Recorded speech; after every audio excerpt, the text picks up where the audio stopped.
And this, Domonique, I think you were saying earlier, is an example. No, I think it's beautiful that he wanted to come clean and be honest. And I think a lot of players feel and think what he thinks there. But when the scouts came to talk to me and asked me about, like, what were your best games? And I told them my best games. They asked me, like, who was the other best receiver? I told him the best receiver that I played well against. I didn't say go watch that Calvin Johnson tape. I didn't say go watch that Anquan Bolden tape. I was like, why don't you go watch that Crefonso Thorpe tape? You go watch that. No, I like Crefonso. He was a top-rated receiver, and I played well in that game. So I need y'all to go watch that. Don't go watch the ones where I didn't play well. Greeny, man. Sometimes you got to tell these lies. Sometimes at the combine, you got to learn to be a pathological liar. Look, they came up, they said, Acho, what are your best games and what are your worst games? I gave him my best 3 games and my next best 3 games. You weren't going to get my worst games. Justin Herbert, I get it. Of course you haven't played it down in the NFL. We all get it. Like, no, it's not in your best interest to start right away. Don't tell them that. That's millions of dollars you just burned.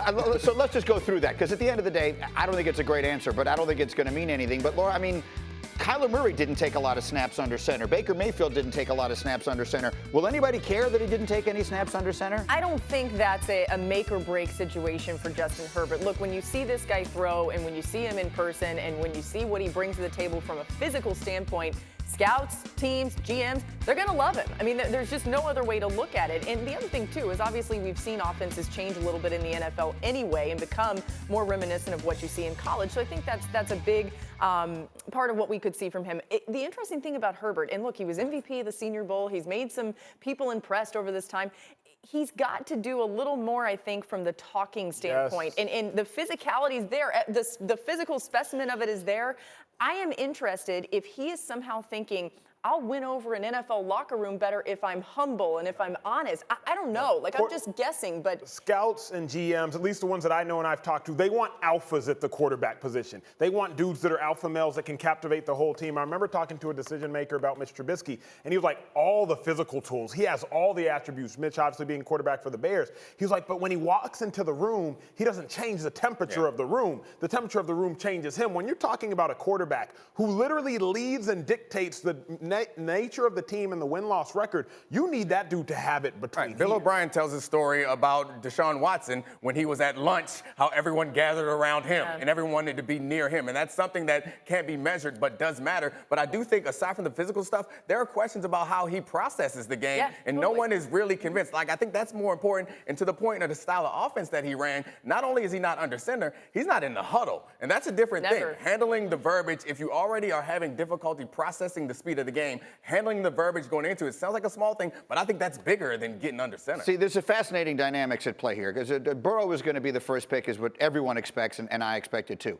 Then you've got Tua Tagovailoa, you've got Justin Herbert, and you have this kid Jordan Love that a lot of people love, if you'll excuse the expression. Which is more likely, based upon the injury history with Tua, that Herbert winds up going ahead of Tua, or that Love winds up going ahead of Herbert? Boom. Love will go ahead of Herbert before Herbert goes ahead of Tua. And it's simple as this. Everybody is a prisoner again of the moment. People are comparing Jordan Love to Patrick Mahomes. Well, Patrick Mahomes, NFL MVP, Super Bowl MVP. So they're starting to see some characteristics. Oh, he has a school that's not necessarily as large on the map. Oh, you see Love, he has some huge characteristics. Whereas Herbert, he has some huge question marks, Greeny. You're going to see more conversation, though, about Jordan Love as we get closer and closer to the draft. Like, he will start to become a buzz name that you hear talked about. He's not Patrick Mahomes by any stretch of the imagination, but he is good. He's very talented. But I mean, obviously not, but I think you're right there. He's getting a little Patrick Mahomes bump. But my question for you, you watch a lot more college football than me. Like, who do you feel more confident in? Like, who would you be willing to put your job on? Because that's what we discussed. That's what everybody's doing. Put your job on Herbert or Love? For me, I'd have to go Love, only because I am not very confident in Herbert processing and between the years. I think we could see Herbert start to fall if he continues to make those small speaking errors like we heard at the Combine. You have to be the alpha. We're so glad you're watching ESPN on YouTube. For more sports and analysis, download the ESPN app. And for live streaming sports and premium content, make sure you subscribe to ESPN+. We'll see you there.